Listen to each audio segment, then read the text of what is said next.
Bonjour tout le monde et bienvenue. Je m'appelle Loïc et je suis le pasteur de la chapelle en ligne. Je suis vraiment content d'être avec toi aujourd'hui. Et si t'es avec nous pour une première fois, sois le bienvenu. Aujourd'hui, on commence notre nouvelle série sur l'identité. Qui es-tu? C'est notre pasteur David Potier qui prêche. On l'écoute ensemble et on se retrouve tantôt. Yeah! Hey! On débute une nouvelle série sur l'identité.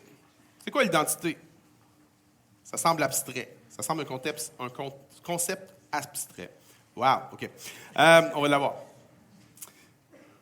L'identité, c'est la chose dans laquelle tu trouves ta valeur.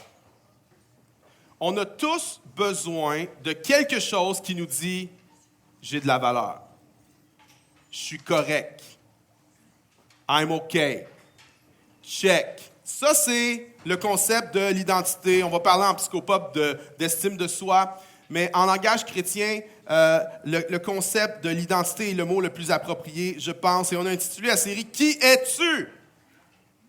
Comment réponds-tu à cette question? Qui es-tu? Qui es-tu? Fill the blank. Il y en a qui diraient « Je suis un père, une mère ». Je suis graphiste, je suis programmeur. Il y en a qui diraient je suis célibataire, je suis marié. Il y en a qui diraient je suis sexy. Il y a des gars qui diraient je suis musclé. Hein? Il y en a qui diraient moi je suis sportive, je suis militante. À quoi répondrais-tu à la question qui es-tu? Quelle est ton identité? L'identité, c'est un sujet qui est vraiment d'actualité. Notre culture nous propose différentes façons de trouver notre identité. Mais Jésus nous propose aussi une façon de trouver notre identité. Et les deux sont diamétralement opposés. Les deux sont même, je dirais, en conflit. En quoi trouves-tu ton identité? La culture nous propose différentes choses. En voici 4 que la culture occidentale nous propose. Premièrement, la culture nous propose de trouver notre identité dans nos possessions. Je suis ce que je possède. Dans le siècle dernier, on a mis de côté la foi, on a mis de côté l'Église beaucoup, et on a remplacé tout ça par une belle religion qui s'appelle le matérialisme. Amen. Hein? Les possessions matérielles sont les nouveaux dieux, les centres d'achat sont les nouveaux temples, et Visa et Mastercard sont les nouveaux prêtres qui nous permettent d'entrer en contact avec le divin qu'on veut acheter. Non, mais c'est vrai. C'est vrai. C'est vrai. C'est quoi le mantra en Occident? Achète des choses que tu n'as pas de besoin avec de l'argent que tu n'as pas pour impressionner des gens qui ne t'aiment même pas. Mais voyez-vous, le matériel, c'est plus juste utilitaire. C'est rendu identitaire. Ça, c'est une façon. La culture nous propose aussi de trouver notre identité dans la popularité. Je suis ce que les autres pensent de moi. Hein? 2 millions de followers sur Instagram, félicitations! C'est tellement important. Je suis ce que les autres pensent de moi. T'as-tu déjà senti la pression de projeter une image différente de ce que t'es vraiment? De démontrer que t'es plus cool, que qu'est-ce que t'es, plus éduqué, plus sophistiqué, que qu'est-ce que t'es vraiment? Et si c'est pas nouveau comme phénomène, les médias sociaux ont bien sûr exacerbé le phénomène. Combien d'entre nous on se retrouvait à avoir des humeurs qui montent et qui descendent en fonction du nombre de likes qu'on a eu sur une photo? Mais lorsqu'on se fait aspirer dans le piège de la popularité, lorsqu'on joue au roi de la montagne, c'est juste une question de temps avant que tu vas te péter la face en bas de la montagne, parce qu'il va toujours y avoir quelqu'un de plus cool que toi, de plus beau que toi, de plus intelligent, de plus riche ou de plus populaire que toi. Dans mon cas, c'est toujours le cas. Troisième, le plaisir. Je suis ce que je veux. Que ce soit le plaisir de manger dans tous les restos de la ville. Tu peux manger pendant 10 000 ans un resto différent chaque jour à Montréal. Que ce soit les voyages ou le plaisir sexuel, la romance, le pouvoir de séduction. Bien sûr, la sexualité est une facette importante de notre humanité, bien entendu. Mais est-ce que notre sexualité est suffisante pour donner un sens à notre vie? Que ce soit dans les possessions, dans la popularité, le plaisir, ou en voici un autre, un gros. La performance. Quelqu'un? Hey, on est-tu bons, les Occidentaux, pour trouver notre identité dans la performance? En fait, un peu partout dans le monde, on trouve notre identité dans la performance. Mais ça se manifeste différemment si on est dans une culture occidentale que si on est dans une culture traditionnelle.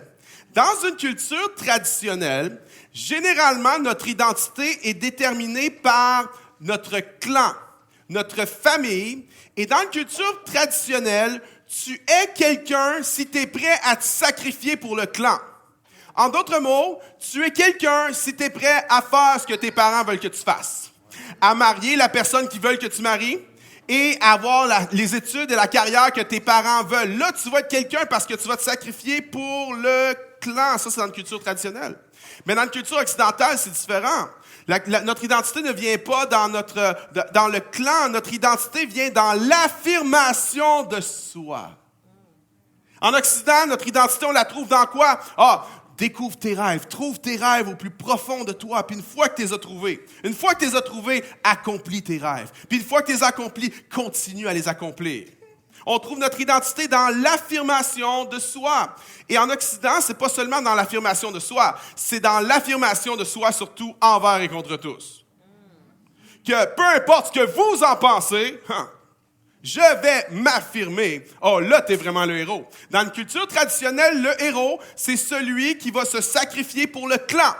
Il y en a, vous savez de quoi je parle, parce que vous avez grandi dans des cultures traditionnelles. Vous n'avez pas grandi en Occident, vous savez de quoi je parle. Vous avez dû peut-être vivre avec la pression de plaire au clan et de faire ce que la famille veut. Mais en Occident, on n'a pas cette pression-là. Nous, en Occident, c'est « affirme-toi ». Puis affirme-toi envers et contre tous. Puis si tout le monde n'est pas d'accord avec toi, tu deviens vraiment le héros.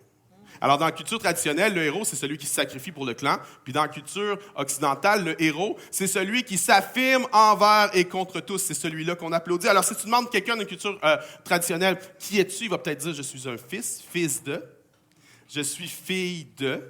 Mais si tu demandes à quelqu'un dans une culture occidentale, qui es-tu? Il va te parler de ses accomplissements, de son rêve, de son affirmation de soi. Ma question pour vous, c'est laquelle de ces deux cultures est la meilleure pour trouver notre identité, selon vous?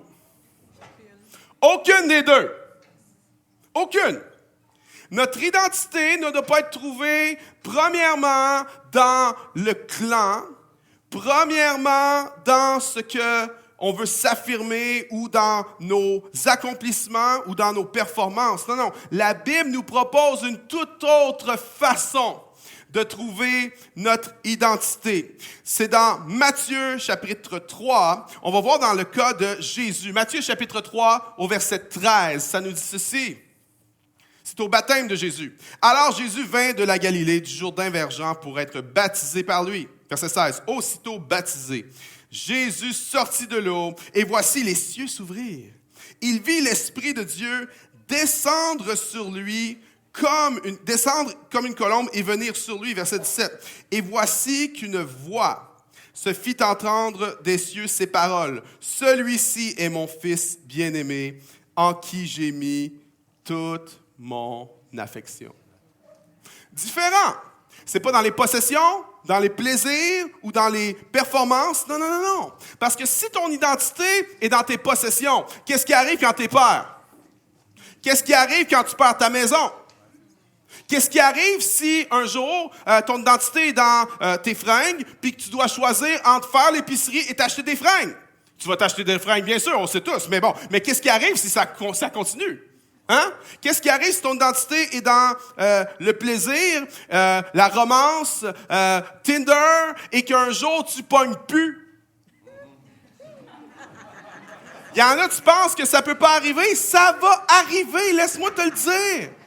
Qu'est-ce qui se passe? Tu perds ton identité. Qu'est-ce qui se passe si ton identité est dans ta popularité? Il va tout le temps avoir quelqu'un de plus populaire. Ou si c'est dans ta performance. Qu'est-ce qui se passe si tu perds la job? Qu'est-ce qui se passe si tu l'as pas, la promotion? On a besoin d'un fondement pour notre identité qui ne peut pas être ébranlé. Parce que toutes ces choses-là peuvent nous être enlevées du jour au lendemain. Et si tu bases ton identité là-dessus, ta vie va s'effondrer.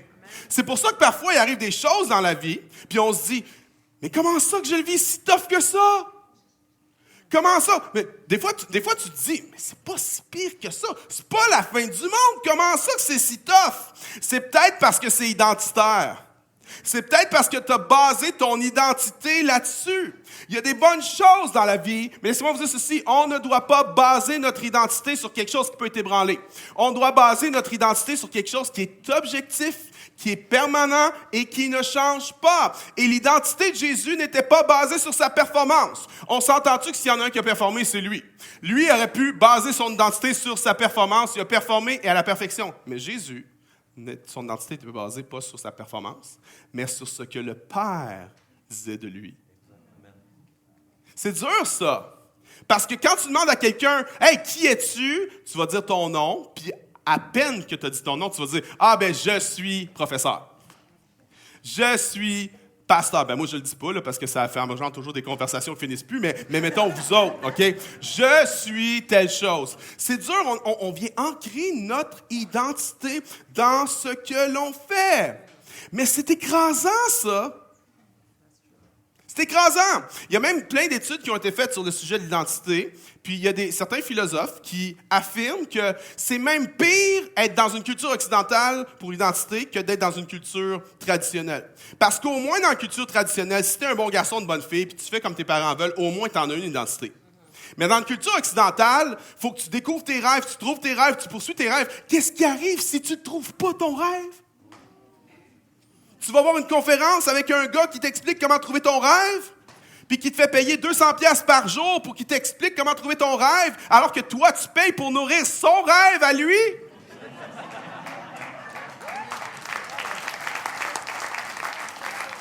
Je dis pas que c'est mauvais, mais le problème, la réalité, là, c'est que 95% du monde dit « Je ne sais pas c'est quoi mon rêve, je ne sais pas c'est quoi ma destinée, je ne sais pas c'est quoi mon truc. » Qu'est-ce qui arrive si tu le trouves pas? Qu'est-ce qui arrive si ta destinée, c'est pas en ligne avec tes aspirations? Il y a des gens qui ont des vies de souffrance. Je suis sûr qu'ils ne se sont pas dit « Ah, c'est ça, c'est vraiment mon aspiration, là. » Il y a des gens qui sont malades. Je suis sûr qu'ils ne se sont pas dit « Ah, ça, c'est vraiment mon aspiration, là. » Alors, la question, c'est, tu fais quoi? Si ton identité, c'est d'en trouver tes rêves, accomplir tes rêves, tu fais quoi quand tu le trouves pas? Tu fais quoi quand ça avance pas? Puis laisse-moi te dire, même si ça avance, tu vas tout le temps être déçu. Tu peux pas bâtir ton identité là-dessus. T'accomplir, te trouver, mon rêve, ma destinée. Come on! J'ai rien contre ces choses-là, mais il faut replacer ces choses-là dans un contexte approprié. Il faut que ça arrête d'être une idole, ces choses-là. Il faut que ça arrête d'être une identité, ces choses-là. Mon identité n'est pas quelque chose que je performe. Mon identité, c'est quelque chose qui m'est donné par le Père. Jésus n'avait rien fait encore, mais le Père vient puis il l'affirme. Il dit, voici mon Fils bien-aimé en qui j'ai mis toute mon affection. Pas un miracle, pas une guérison, pas une prédication encore. Voici mon Fils. C'est le grand malaise de la plupart du monde. C'est la raison pour laquelle plein de gens ont la bougeotte. Plein de jeunes ont la bougeotte. Plein de gens sont insatisfaits constamment. Pourquoi? Parce qu'on a une quête d'identité dans ce qu'on fait. Maintenant, je ne suis pas en train de dire que ce qu'on fait n'a pas d'impact sur notre identité. Il y a de l'identité secondaire, il y a de l'identité primaire, on va en parler la semaine prochaine. Mais ton identité primaire, la chose sur laquelle tu dois fonder ton identité et ta valeur, ne doit pas être quelque chose qui peut être enlevé et ne doit pas être quelque chose qui peut changer dans le temps. Il faut que ce soit quelque chose d'objectif, quelque chose qui ne change pas, peu importe les circonstances. Et ça, c'est « Je suis son fils ». Je suis sa fille. Mon identité ne vient pas d'en bas, mon identité vient d'en haut. Mon identité n'est pas quelque chose que je performe, mon identité c'est un cadeau qu'on me fait. En anglais, on dit « It's not achieved, it is received ». Combien sont reconnaissants que notre identité peut être fondée sur quelque chose de solide, qui ne change pas? Dieu m'affirme, je suis son enfant, et ça c'est mon identité, ça c'est ma valeur. Ce n'est pas dans ma performance. Tu dis, si j'étais à la place de Jésus et qu'il y avait une voix du ciel pour me dire « Voici mon Fils bien-aimé », je ne douterais pas de mon identité, moi non plus. Je ne sais pas, je ne suis pas sûr. En fait, je pense que non. Je pense qu'on douterait de toute façon. On doute tout le temps. Parce que dans d'autres passages, ça dit qu'il y a une voix à un moment donné qui s'est fait entendre « Voici mon Fils bien-aimé », puis il y a du monde qui ont dit « Hein? C'est quoi? C'est le tonnerre, ça, c'est pas Dieu qui a parlé. Hein? » On doute tout le temps, anyway. Mais voici, Dieu, dans sa grâce, nous a donné un livre entier dans le Nouveau Testament pour bâtir notre identité, pour trouver notre identité. Ce livre, c'est le livre d'Éphésiens. Ça a été écrit par Paul, un des plus brillants esprits de toute l'histoire, un théologien extraordinaire. Paul a eu des révélations de Jésus et des implications de la vie et de la mort de Jésus dans la vie des êtres humains comme personne n'a eu. Et Paul a écrit une lettre à une église qui avait implanté Éphèse. Et lorsqu'il a quitté pour aller implanter d'autres églises, il écrivait des lettres aux églises qui avaient quitté pour continuer à les aider à grandir spirituellement. Et on a cette lettre aux Éphésiens dans laquelle Paul vient marteler l'identité. Et on va lire un long passage ce matin, mais étant donné que ma voix est vraiment, vraiment massacrée cette semaine, je vais demander à mon ami Loïc de lire pour moi. On va commencer Éphésiens 1, versets 1 et 2. Paul, apôtre du Christ Jésus, par la volonté de Dieu, aux saints et fidèles en Christ Jésus qui sont à Éphèse, que la grâce et la paix vous soient données de la part de Dieu notre Père et du Seigneur Jésus-Christ. Ça, c'est l'introduction. C'est les salutations. C'est les salutations d'usage que Paul a dans ses épîtres en général. Et là, après, Paul va commencer. Il commence tout de suite avec une envolée oratoire. Paul va faire une phrase des versets 3 jusqu'à 14. Une seule phrase. Dans le grec, c'est une phrase, OK? Il manque de ponctuation. Les profs, tu vas paniquer. Tu vas dire, c'est de la mauvaise ponctuation, il ne faut pas faire ça. Mais Paul est comme un génie un peu fou. Tu sais, des fois, il y a des génies qui sont proches de la folie un peu. Ils sont tellement brillants, ils se mettent à parler de quelque chose, puis là, il va faire une parenthèse sur ce qu'il vient de dire. La parenthèse dure 45 minutes, OK? Quand il a fini la parenthèse, toi, tu n'as aucune idée où ce qui est rendu parce qu'il revient au sujet du départ. Toi, tu es mêlé, lui, il ne l'est pas. Paul, il est comme ça. C'est un brillant, c'est un théologien, puis quand il parle théologie, il ne peut pas être passif. Il est passionné. Alors, il va se mettre à marteler, OK, une phrase de 300 km de long, mal ponctuée, qui en finit plus sur notre identité. Vas-y. Béni soit le Dieu et Père de notre Seigneur Jésus-Christ, qui nous a bénis de toute bénédiction spirituelle dans les lieux célestes en Christ. En lui, Dieu nous a élus avant la fondation du monde pour que nous soyons saints et sans défaut devant lui. Dans son amour, il nous a prédestinés par Jésus-Christ à être adoptés selon le dessein bienveillant de sa volonté pour célébrer la gloire de sa grâce qu'il nous a accordée en son bien-aimé. En lui, nous avons la rédemption par son sang, le pardon des péchés selon la richesse de sa grâce que Dieu a répandue abondamment sur nous en toute sagesse et intelligence. Il nous a fait connaître le mystère de sa volonté, le dessein bienveillant qu'il s'était proposé en lui pour l'exécuter quand les temps seraient accomplis. Réunir sous un seul chef, le Christ, tout ce qui est dans les cieux et ce qui est sur la terre. En lui, nous avons aussi été mis à part, prédestinés selon le plan de celui qui opère tout selon la décision de sa volonté, afin que nous servions à célébrer sa gloire, nous qui d'avance avons espéré en Christ. En lui, vous aussi, après avoir entendu la parole de la vérité, l'évangile de votre salut, en lui, vous avez cru et vous avez été scellés du Saint-Esprit qui avait été promis et qui constitue le gage de notre héritage en vue de la rédemption de ceux que Dieu s'est acquis pour célébrer sa gloire. Wow. Paul prend même pas le temps de respirer. Il fait juste dire, voici qui vous êtes, voici qui vous êtes, voici qui nous sommes en Jésus-Christ. Et avez-vous remarqué les mots qui reviennent souvent? En lui. En lui. En Christ. Cette expression « en Christ » revient 168 fois dans le Nouveau Testament et c'est 150 fois l'apôtre Paul qui l'utilise. En Christ. Bon, maintenant, je veux tout de suite enlever le malaise, OK? Si tu es nouveau à l'Église, puis que quand je dis « en Christ », tu es comme « Je dois-tu rire ou je dois pas rire? OK, laisse-le sortir tout de suite, tu as le droit de rire. OK, c'est correct. Mon père, des années 70, a mis les pieds dans une église pour la première fois. Et lorsqu'il a mis les pieds dans l'église, ils étaient en train de chanter un chant qui disait « Je suis en Christ. Je suis en Christ. » Et mon père rentre dans l'église, un païen total. Puis lui, quand il était en Christ, c'était pas la même affaire. OK? Et là, il voit... Puis mon père était... Ils sont en Christ, une gang de fous. Il n'a plus jamais mis un pied là, sauf des années plus tard. Dieu l'a ramené à l'église, Dieu l'a sauvé. Fait que, en passant, on se moque pas de Dieu, il va t'attendre dans le détour, OK? Il va agir dans ta vie. Fait que c'est correct, on va juste le laisser sortir, OK? En Christ. Mais qu'est-ce que ça veut dire? Voici ce que ça veut dire. Ce qui est vrai de Christ, si tu es en Jésus, si tu as mis ta foi en Christ, si tu as reconnu que Jésus est Seigneur, si tu es en lui, ça veut dire que ce qui est vrai de Christ est vrai de toi. OK. Maintenant, prends-toi pas pour le Messie, c'est pas ça que ça veut dire, OK? Prends-toi pas pour Jésus, ça c'est mon corps, tu commences... Non, OK, prends-toi pas pour lui. Mais ce qui est vrai de Christ est vrai de toi. Qu'est-ce que ça veut dire? Ça veut dire que sa victoire devient ma victoire. Sa liberté devient ma liberté. Sa perfection devient ma perfection.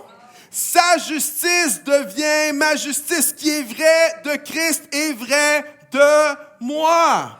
Et parce que je suis en lui, avez-vous vu la liste de choses que nous sommes? Avez-vous lu le nombre de choses qui caractérisent notre identité en lui? En lui, nous sommes bénis. Je peux t'entendre, amen, verset 3. En lui, nous sommes élus. Amen. En lui, nous sommes saints. Je le sais, quand tu me regardes, c'est dur à croire, mais en lui, nous sommes saints. En lui, nous sommes sans défaut devant lui. En lui, nous sommes aimés. Nous sommes prédestinés, adoptés pour célébrer la gloire de sa grâce. Quelqu'un dit oui? OK. En lui, nous sommes rachetés. En lui, nous sommes pardonnés. En lui, nous avons la richesse de sa grâce. En lui, il nous a fait connaître le mystère de sa volonté. En lui, nous sommes choisis que nous le servions à célébrer sa gloire encore. Nous sommes sauvés, scellés du Saint-Esprit. Nous sommes héritiers. Et pour une troisième fois, si tu n'as pas remarqué encore, à la louange de sa gloire. En lui, voici ce que nous sommes. Est-ce qu'on peut applaudir notre identité en Jésus-Christ? Allez, plus fort que ça, mes amis, comment? En lui. Mais Paul est intense. Il ne s'arrête pas là. Il continue. Il fait comme, OK, on continue encore. Puis là, il va continuer au chapitre 2, il va continuer au chapitre 3. Il va dire, vous êtes le poème de Dieu, vous êtes sauvés, vous êtes une nouvelle créature, vous êtes rendus à la vie. Il dit, voici ce que vous êtes, voici ce que vous êtes. C'est important de comprendre la structure de l'Épître aux Éphésiens. Paul commence par dire, voici ce que vous êtes en lui. Versets 3 à 14, il décrit notre identité en Christ. Et après ça, il prend une pause, puis il se met à prier, au verset 15. Puis il dit, Seigneur, je te prie pour qu'ils comprennent.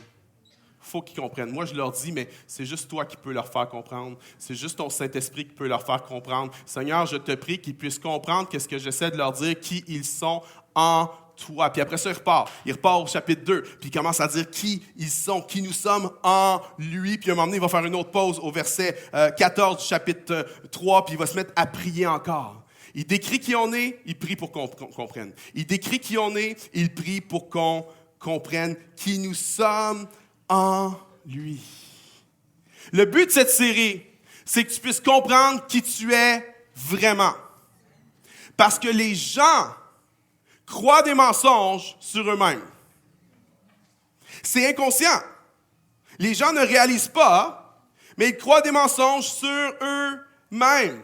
La question de l'identité est tellement importante que pendant 3 chapitres, Paul va marteler qui tu es. Nous sommes. 3 chapitres de temps, sans leur dire une seule chose à faire. Sans leur donner un seul commandement. Est-ce que les commandements sont pas importants? Ils sont importants, mais le fondement, c'est quoi? C'est l'identité. Avant de leur dire ce qu'ils doivent faire, Paul leur explique qui ils sont. Voici pourquoi. Parce que si tu sais qui tu es, tu vas savoir ce qu'il faut que tu fasses.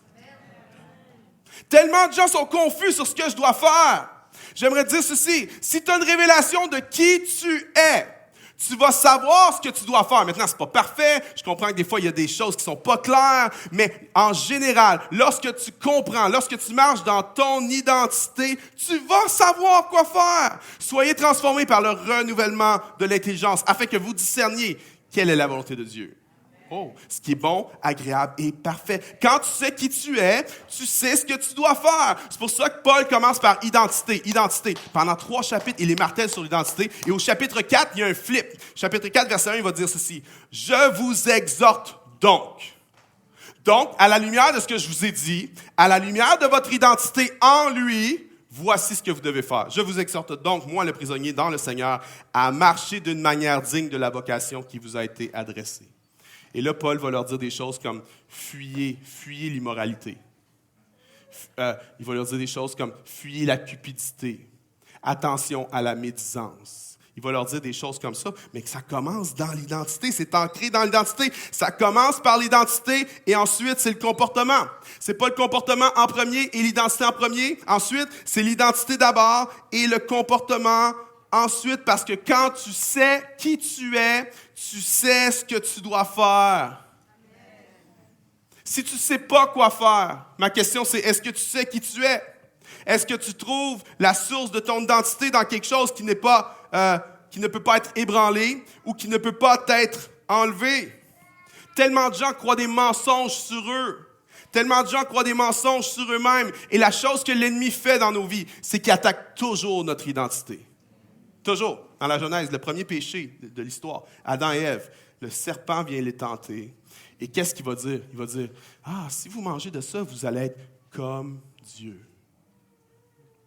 Mais voyez bien l'ironie. Il était déjà comme Dieu. Il avait été créé à l'image de Dieu. Puis l'autre, la langue fourchue, il vient dire, « Hey, mange donc de ça, désobéis à Dieu. Tu vas être ce que tu es déjà. » What? Make no sense, vous comprenez? Mais pourquoi ils ont été séduits? Voici pourquoi. Parce qu'ils ont enlevé leurs yeux de sur Dieu. Quand leurs yeux étaient sur Dieu, ils savaient qui ils étaient. Puis il n'y avait pas un manque. Il n'y avait pas quelque chose à l'intérieur qui était comme « Je suis qui? » Non. Mais dès que tu enlèves tes yeux sur Dieu, il y a comme « qu'est-ce que j'ai besoin? Qui est-ce que je suis? » L'ennemi est après ton identité plus que n'importe quoi d'autre parce que tout ce que tu fais provient de ton identité. Tout ce que tu fais provient de ce que tu crois sur toi, que ce soit vrai ou que ce soit faux. Tout ce que tu fais provient de ce que tu penses sur toi-même. Parfois, on oublie qui on est et on se met à agir d'une façon qui n'est pas nous. C'est pour ça qu'on doit mettre notre nez dans les Écritures. On doit mettre notre nez dans l'Épître aux Éphésiens et dans le passage de Genèse chapitre 1 qui nous dit que je suis créé à l'image de Dieu, que je suis une créature de Dieu. Pourquoi? Parce que comment tu vas savoir qui tu es si tu ne regardes pas là? C'est là que tu vas savoir qui tu es. Et les gens prennent ce livre-là et disent « ça c'est comme des règles. » Ça, c'est une liste de règles. C'est une liste de do and don't. Je suis comme, t'as pas compris. T'as rien compris. C'est pas une liste de règles. Si tu réduis ça à une liste de règles, t'as rien compris. L'Épître de Jacques nous dit que les Écritures, la parole de Dieu, c'est comme un miroir. C'est un miroir. C'est pour te regarder puis te voir. C'est quoi un miroir? C'est pour te voir. Les Écritures, c'est un miroir. Et souvent, les gens disent, oui, c'est le miroir, je lis la parole de Dieu, puis je vois le péché, juste le péché. Puis c'est vrai, souvent, tu lis la parole de Dieu, puis tu vas être convaincu de péché. Mais je crois que la loi, Jacques l'appelle la loi de la liberté. Voici ce que je crois profondément. Les 10 commandements, c'est pas 10 choses à faire ou à pas faire. Les 10 commandements, c'est d'abord et avant tout une description de qui je suis. Les commandements de Jésus, les prescriptions de Jésus, c'est pas d'abord des règles, c'est pas d'abord des commandements, c'est une description de qui je suis. Et je me regarde dans le miroir, puis je vois qui je suis. Pas qu'est-ce qu'on dit de moi, pas ce que je pense de moi, pas comment je file sur moi, mais ce que Dieu dit de moi. Quand je regarde dans le miroir, je vois ce que Dieu dit de moi, je vois qui je suis et je vais aller agir ensuite en fonction de qui je suis. Vois-tu, lorsque tu pêches, si tu es un enfant de Dieu, lorsque tu pêches, lorsque tu tombes, viens pas trouver ton identité dans le péché que tu viens de commettre. C'est pas toi, ça. Puis, si tu lis Romains 7, l'apôtre Paul, il emploie un peu ce langage-là. Il est comme, quand je fais des choses que je ne veux pas faire, mais ce n'est pas moi qui ai fait. Pourquoi il dit ça? Il est en train de se déresponsabiliser? Non, pas du tout. C'est que Paul avait compris, c'était qui le vrai lui. Paul avait compris que lorsqu'il tombait, lorsqu'il péchait, c'est pas le vrai lui, ça. C'est parce que quand tu tombes, tu as oublié qui tu es vraiment. Alors, on a besoin d'être rafraîchi. On a besoin de recevoir une révélation sur qui nous sommes vraiment. Et c'est en mettant notre nez dans la parole de Dieu qu'on va avoir cette révélation fraîche de qui nous sommes. Lorsqu'il a traduit Éphésiens 1:11, Eugene Peterson l'a traduit de la façon suivante. C'est en Christ que nous découvrons qui nous sommes et ce pourquoi nous devons vivre. C'est pour ça qu'il va dire après ça, « Je vous exhorte donc à marcher d'une manière digne de la vocation que vous avez reçue. » En d'autres mots, voici qui tu es. Maintenant, agis en fonction de ce que tu es vraiment. Agis pas en fonction d'autres choses. Si on avait Barack Obama ici sur l'estrade et qu'on lui demandait de se rouler à terre juste pour faire une joke, juste pour faire rire le monde, pensez-vous qu'il le ferait? Non, il ne le ferait pas. Pourquoi? Parce que quand tu regardes Barack, tu vois que Barack sait qui il est. Il est un ancien président des États-Unis. OK? Bon, il y en a qui ont déjà été présidents qui ne savent pas vraiment qui ils sont, mais ça, c'est un autre débat. Il sait qui il est. Alors, il ne va pas se comporter. Quand j'étais petit, il y avait une série télé qui s'appelait Shaka Zulu. Quelqu'un se souvient de ça? Yeah! Ouais, c'est sur l'histoire des Zoulous, hein? OK, je ne sais pas si c'est réel ou si... Bon, c'est sûr qu'il y a un côté romancé. Ah non, quelqu'un pourrait faire mon éducation là-dessus. Là. Mais j'étais tout petit, là, puis je me souviens il y avait des scènes de Chaka lorsqu'il était petit, puis il se faisait écœurer par des amis, puis tout ça. Puis il venait, il le poussait, puis lui, il avait un esprit combatif très, très fort, là. Puis il répondait, puis il se défendait, puis il disait « Je suis le fils d'un roi, et ma mère est une reine. » Je me souviens de la réplique. Quand tu sais qui tu es, tu sais ce que tu dois faire. Quand tu sais qui tu es, tu sais comment tu ne dois pas te comporter, comment tu dois te comporter. Tu sais qu'il y a des choses qui ne sont pas pour toi. That's not me. Et lorsqu'on pêche, c'est parce qu'on a oublié qui nous sommes. Alors, quand tu tombes, quand tu pêches, va pas réduire, va pas prendre ton identité dans ton péché.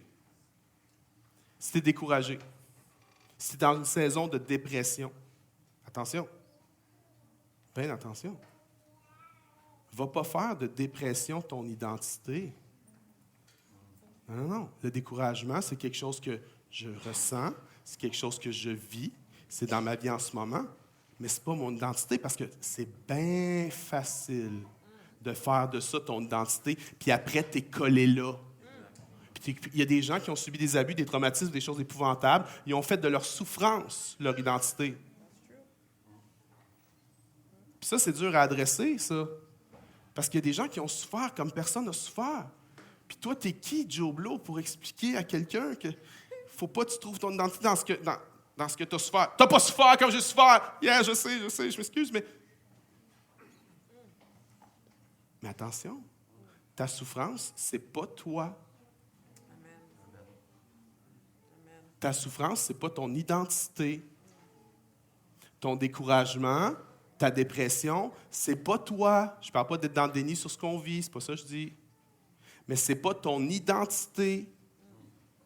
Les gens vivent des traumatismes, puis là, ils vont ancrer toute leur identité là-dedans. Oh, mais tu sais pas ce qu'ils m'ont fait, tu sais pas ce que j'ai vécu. Puis les gens restent accrochés dans le passé à quelque chose. Leur identité est réduite à ça. Il y a des gens qui ont été laissés, il y a des gens qui ont subi des divorces. On s'entend-tu? C'est dégueulasse quand tu as 55 ans puis qu'il part avec une fille de 25 puis que tu as tout donné puis que tout... On s'entend-tu que c'est...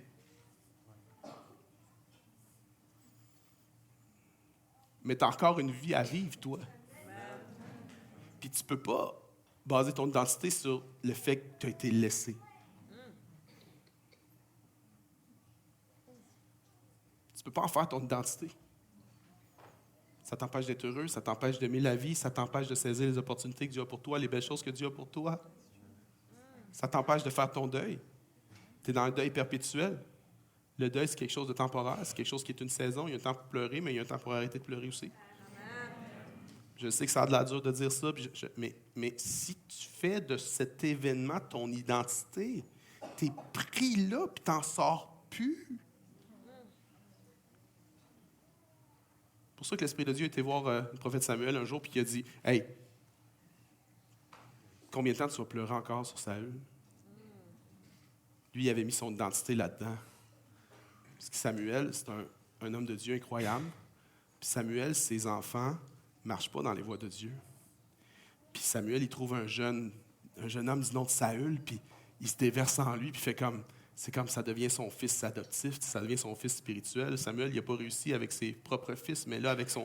Puis pourtant, il n'y a rien à se reprocher, mais ça n'a juste pas marché, qu'est-ce que tu veux? Puis là, il a trouvé un fils spirituel, puis il mentor, puis là, il trouve son identité là-dedans. Puis lorsque Saül décide de ne pas servir Dieu, l'identité de Samuel s'effondre complètement, puis comme des années plus tard, il est encore pris là. C'est pour ça que l'Esprit de Dieu vient, puis il dit, « Combien de temps tu vas pleurer sur Saül? » J'ai quelque chose d'autre pour toi. Va dans la maison d'Ésaïe. J'ai choisi un homme selon mon cœur là-bas. Tu as encore quelqu'un à mentorer, tu as encore quelqu'un que tu vas déverser. Il y a encore quelque chose. Mais si tu fais d'un événement ton identité, tu es bloqué là. Fais pas d'un événement, fais pas d'un traumatisme, fais pas d'une dépression. Ne fais pas d'un sentiment ton identité. On va parler de ça dans la série. Parce que souvent, on prend ce qu'on ressent, puis on en fait une identité. Mais c'est pas stable comme identité, ça. Y a-t-il quelqu'un qui ressent toutes sortes d'affaires en même temps, puis contradictoires l'une avec l'autre? Nous avons besoin de quelque chose de stable pour l'identité. Ça prend quelque chose d'objectif. Voici en lui, nous sommes aimés, pardonnés, sans reproche devant lui. Wow! Justifiés, choisis. Si tu n'arrives pas à trouver ton identité dans ce que tu es vraiment en Dieu, il arrive quoi quand tu perds la job? Il arrive quoi quand tu n'as pas la promotion? Il arrive quoi quand au travail, ça allait, mais là, ça ne va plus pantoute, là? Puis tu cherches, puis tu te cherches. Il arrive quoi à la crise de la quarantaine? La crise de la quarantaine, c'est pas hormonal, cette affaire-là. Ça n'a pas rapport avec les hormones. C'est identitaire. C'est identitaire, la crise de la quarantaine. Je sais de quoi je parle. J'ai été en crise de la quarantaine de 37 à 41. J'ai 45, je suis délivré. C'est bon. I'm ready. Je suis prêt à mourir. Je vous dis, comme... Mais la crise de la quarantaine, là, c'est pas les hormones. Ça, c'est la surface. Ça, c'est le visible. C'est pas ça pantoute. C'est identitaire. Est-ce que j'ai de la valeur? Est-ce qu'on s'intéresse à moi? Est-ce que je suis important? Est-ce que je pogne encore? C'est identitaire.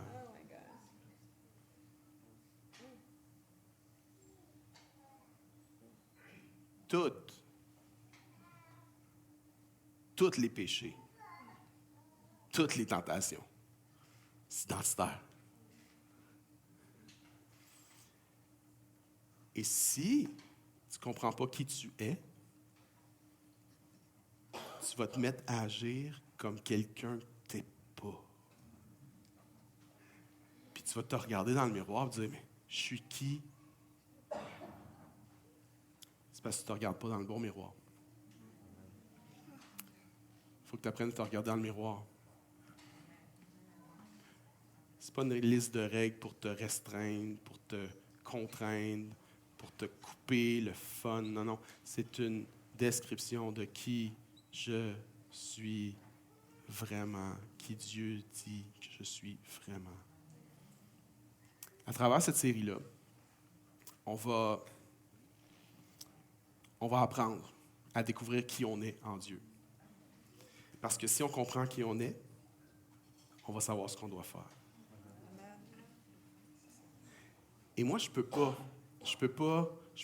communiquer de l'information, mais je ne peux pas provoquer la transformation. Il faut que le Saint-Esprit le fasse. Alors, ma prière, c'est vraiment que tout au long de ces 6 semaines-là, que nos cœurs vont être ouverts, vraiment très ouverts. Puis qu'on va laisser l'Esprit Saint nous dire, nous rappeler, nous re-rappeler et venir marteler en nous ce qu'on est vraiment en lui. Ma prière, c'est que pendant les prochaines semaines, on va découvrir et réaliser la profondeur des richesses de notre identité en Jésus-Christ. Parce que la plupart d'entre nous, soit on ne le sait pas, ou soit on l'oublie. J'ai un ami qui était... est-ce qu'on peut venir, les musiciens, s'il vous plaît? J'ai un ami qui prêchait dans une conférence pour pasteurs. C'était une grande conférence. Il y avait des milliers de personnes. Puis il avait été un des invités, puis les invités étaient très bien traités. Puis on l'avait mis dans un hôtel 5 étoiles. Un hôtel urbain, 5 étoiles, c'est quand même quelque chose. Là, tu sais, un 5 étoiles à Cuba, c'est quelque chose, mais un 5 étoiles en milieu urbain, c'est autre chose. Puis on l'avait mis dans cet hôtel-là. Puis lorsqu'il est descendu le matin pour aller déjeuner, juste avant de donner sa conférence, il descend, il va au restaurant de l'hôtel, puis il s'assoit pour déjeuner. Puis il prend le menu, puis il recommence à regarder le prix, puis le déjeuner coûtait 60 $. 60 $ le déjeuner. Fait qu'il s'est dit, bon, je pense que je vais prendre 2 toasts puis un café, moi, le matin. Fait qu'il commence ses 2 toasts, son café, il mange, il se prépare. Lorsqu'il a fini son déjeuner, il lève la main puis il demande au serveur de venir puis, pour avoir sa facture. Fait que le serveur ramène la facture, il rouvre ça, il regarde, 60 $. Là, il est frustré. Il dit, voyons, c'est quoi cette affaire? 60 $, 2 toasts, puis un café. Fait que là, il fait venir le serveur un peu agacé. Puis il dit, hey, ça m'a coûté 60 $. J'ai juste pris 2 toasts, puis un café. Puis le serveur dit, mais monsieur, ici, là, c'est un buffet. Peu importe ce que vous allez prendre, ça va coûter le même prix. Puis il y en a, c'est exactement ta situation. Tu as une identité en Jésus-Christ qui est une richesse extraordinaire, mais soit tu ne la connais pas, soit tu l'oublies constamment. Tu as accès au buffet illimité, mais tu manges 2 petites toasts secs avec ton petit café Maxwell House, même pas filtre, instantané.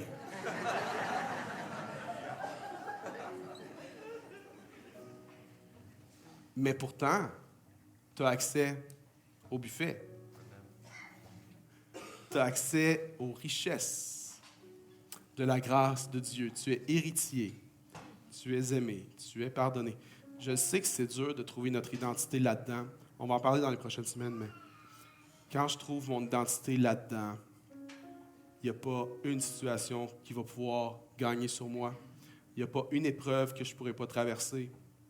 Il n'y a pas une chose dans ce monde que je vais avoir à faire face qui va me faire perdre le sourire pour toujours, qui va me faire perdre la joie pour toujours.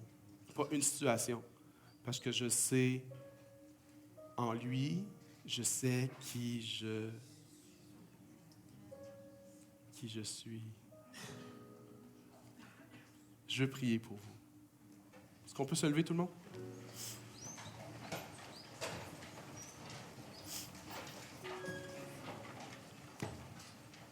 Seigneur, je te prie pour mes amis ici, pour moi. Combien nous avons besoin d'être enseignés. Alors, je te prie que cette série-là va nous enseigner, mais je te prie que ça ne soit pas simplement de l'information, mais je te prie que ça soit de la transformation.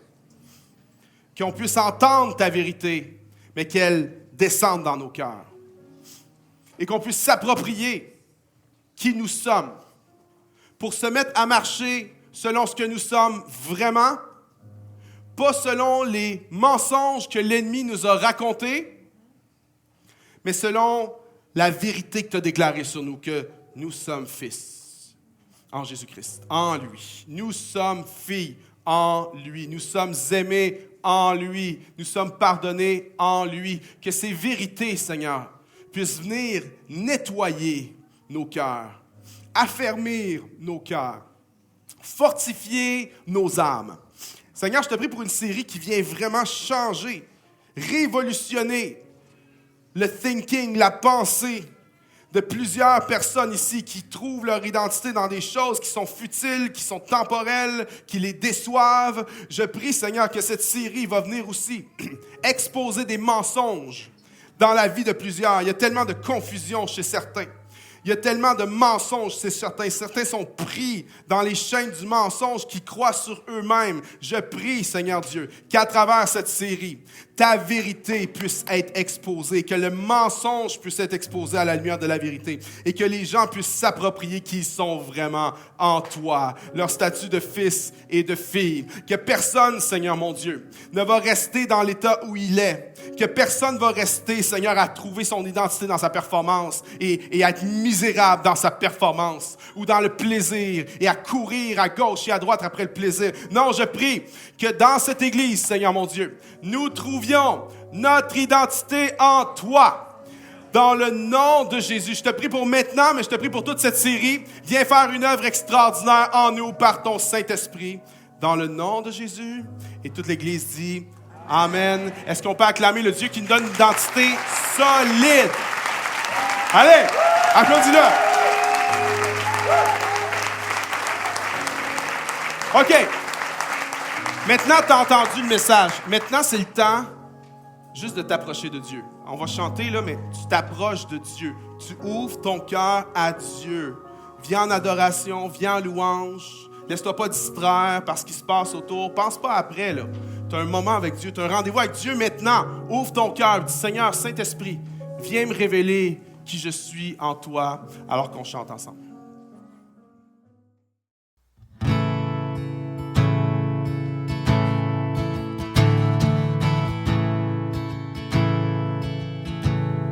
J'ai sondé le monde, rien ne m'a comblé.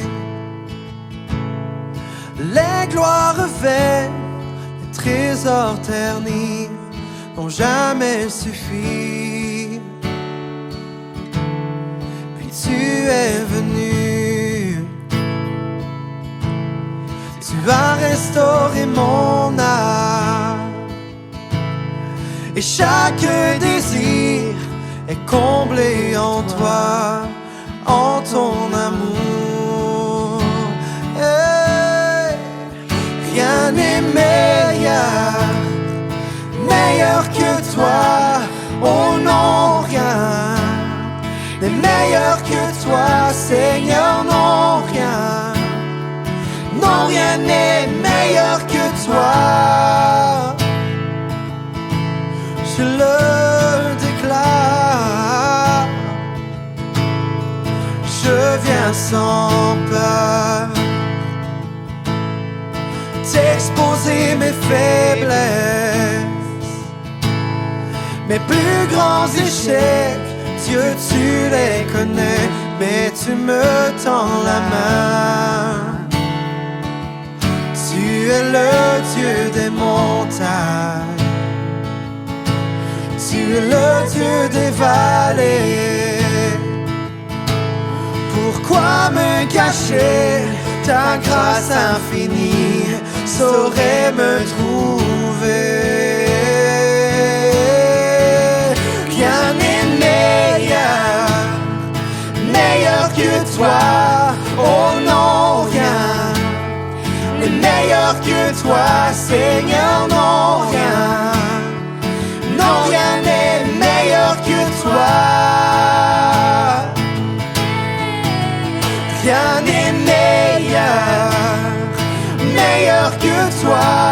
Oh non, rien n'est meilleur que toi, Seigneur, non, rien. Non, rien n'est meilleur que toi.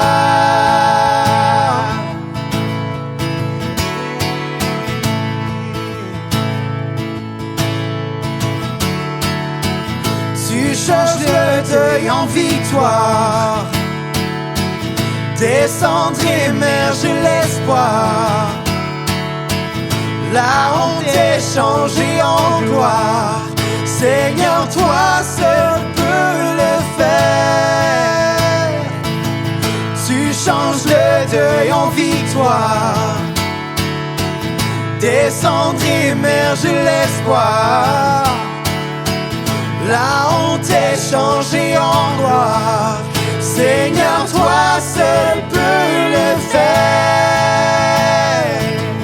De la mort jaillit la vie.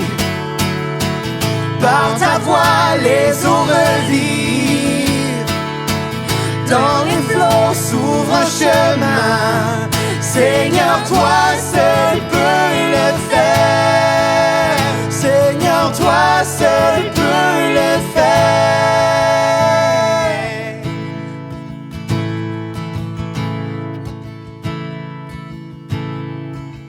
Seigneur, non, rien n'est meilleur que toi. Oh non, rien n'est meilleur que toi. Seigneur, non, rien. Non, rien n'est meilleur que toi. Rien n'est meilleur que toi. Oh non, rien n'est meilleur que toi. Seigneur, non, rien. Non, rien n'est meilleur que toi.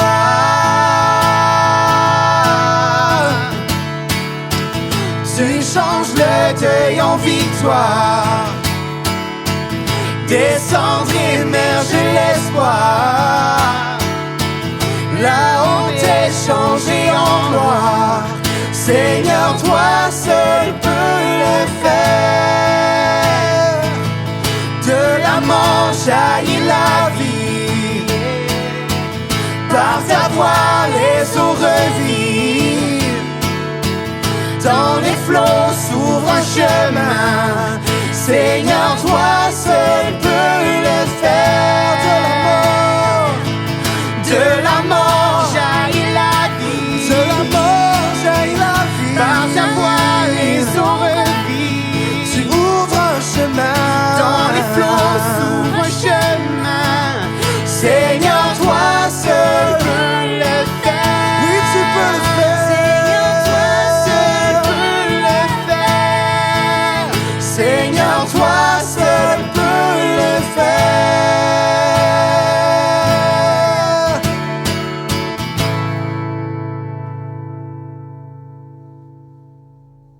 Rappelle-toi cette semaine que ton identité n'est pas dans ce que tu possèdes, ni dans ce que les gens pensent de toi, ni dans ta performance.